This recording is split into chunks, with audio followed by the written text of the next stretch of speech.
Cramer. Welcome to Mad Money. Welcome to Cramer. My friends, I'm just trying to make you a little money.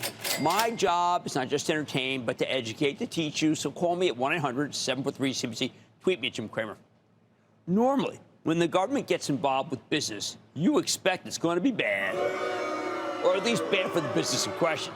In this country, we like private industry to stay private, and we want its interactions with the federal government to be as minimal as possible, unless the company needs a bailout. Otherwise, just forget it. But that's not the way of this government. Certainly not when it comes to Nvidia or AMD, as we learned today, which had Wall Street buzzing on an otherwise mixed session. Dow slipping 201 points, S&P declining 0.25%, NASDAQ edging down 0.3%. This morning, we learned that the U.S. government is planning to take a 15% cut on all the AI chips that these two companies are currently selling to China. For Nvidia, that means a 15% cut on the H20, which was their cutting-edge chip for AI a few years ago, something they were previously banned from selling in the PRC.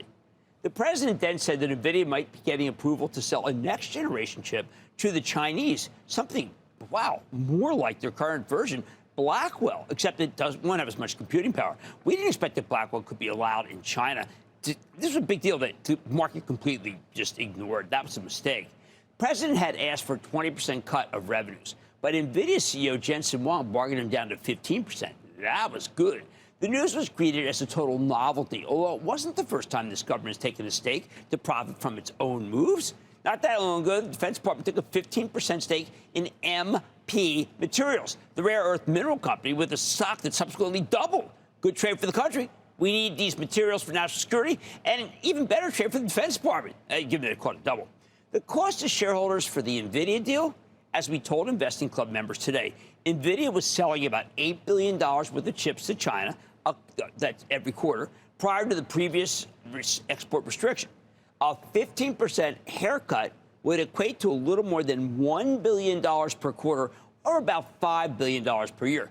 Hey, that's a big number for most companies, but not for Nvidia. They were desperate to get this China business back by any means necessary. If the choice is between not having it or paying Uncle Sam a 15% cut, they're going to pay 15% every time.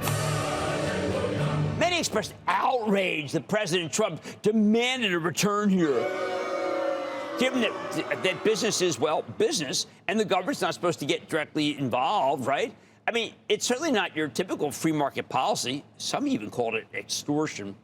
But from the perspective of big business, this is a great deal. Under the previous export controls, Nvidia and AMD couldn't sell these chips to China at all. If they can get that business back in exchange for a 15% cut, that's a win for their shareholders. Granted, you probably don't want every policy decision to be made this way, but from the perspective of your portfolio, there's nothing to complain about. Or, to put it another way, we like to tell ourselves that we have a free market economy. But the federal government gets directly involved all of the time. Remember the CHIPS Act, the Biden-era program that picked semiconductor winners and gave them money to build the United States? I supported the CHIPS Act. But the big rap against this program was that the government might pick the wrong company to invest in. And that's exactly what happened when Intel got $2.2 billion from the feds after hitting some milestones, although it's not clear that Intel has completed anything. I did my part here. I was in favor of the CHIPS Act because our country had fallen so far behind in manufacturing semiconductors. That's bad for national security. But I also hated the choice of who got the money, practically begging the government not to choose Intel because the Intel of today ain't what it used to be. But in the end, the government winged it and got it wrong. That was really bad.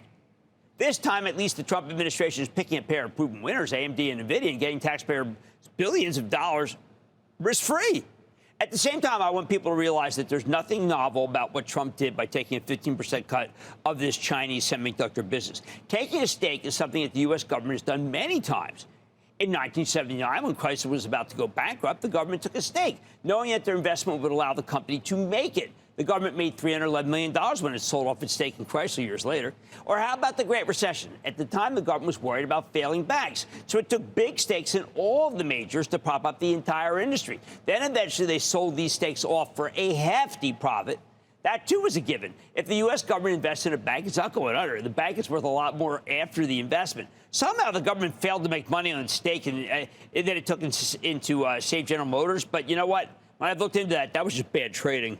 Finally, the government has repeatedly lost a ton of money to keep the airlines alive, most recently during the pandemic. But the whole industry tends to get a bailout every decade or two, it seems. Nobody minds these airline bailouts because we need an airline industry in this country.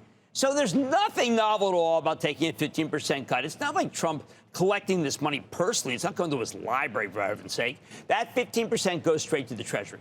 To take a 50% cut on their Chinese sales is basically just another form of tariff. And we've gotten a ton of those lately, so why not this?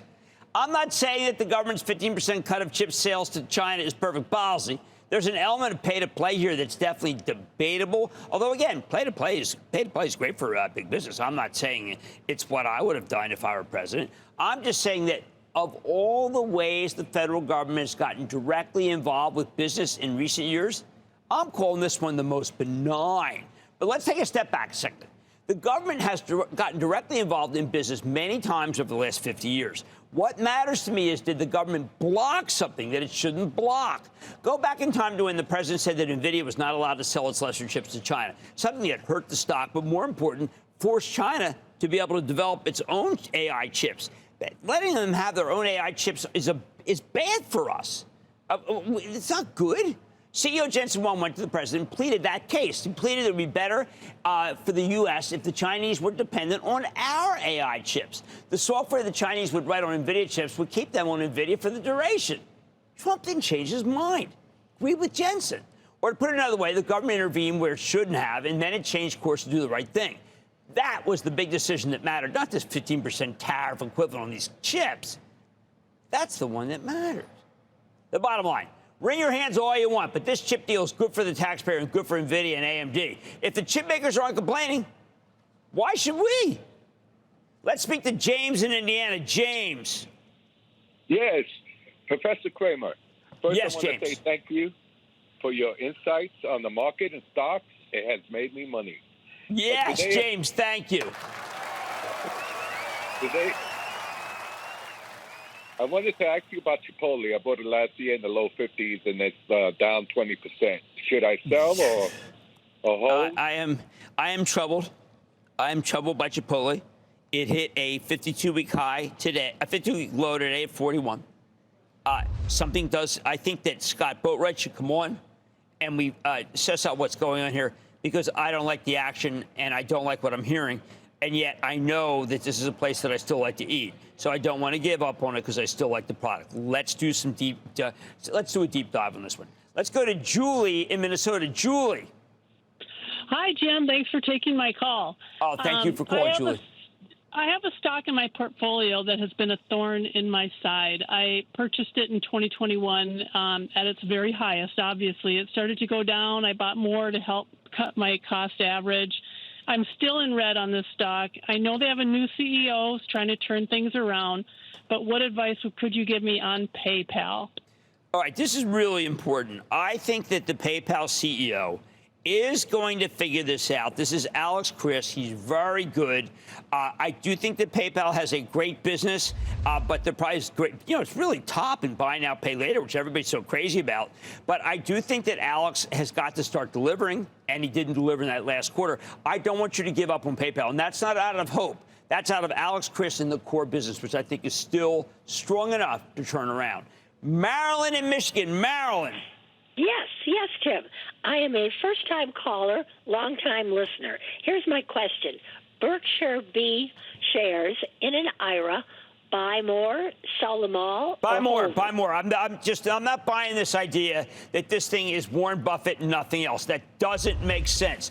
There have been a lot of people working at that company for the last couple decades who've been integrally involved, and it has done quite well. So I think the answer is buy. All right, the chip deal today is good for taxpayers and for the companies involved. If they're not complaining, why should we? I heard all day complaints. Give me a break. On Made Money tonight, UL Solutions tests the safety of products that we use every day. So should you, I'm thinking about, should you buy the stock now that it's got hammered? I'm going to check in with the CEO fresh off the company's report. Remember, it has had very few price breaks. Then you called and you stumped me on Symbotic. I've done the work, and I'm ready to turn in my thesis on the warehouse automation company. And then perhaps most exciting, and I mean really exciting, Cerence AI's technology is found in 50% of cars worldwide. I'm hearing more about how it's disrupting the automotive space with the CEO. And by the way, it's not just going to be the automotive space. I like this one. So stay with Cramer.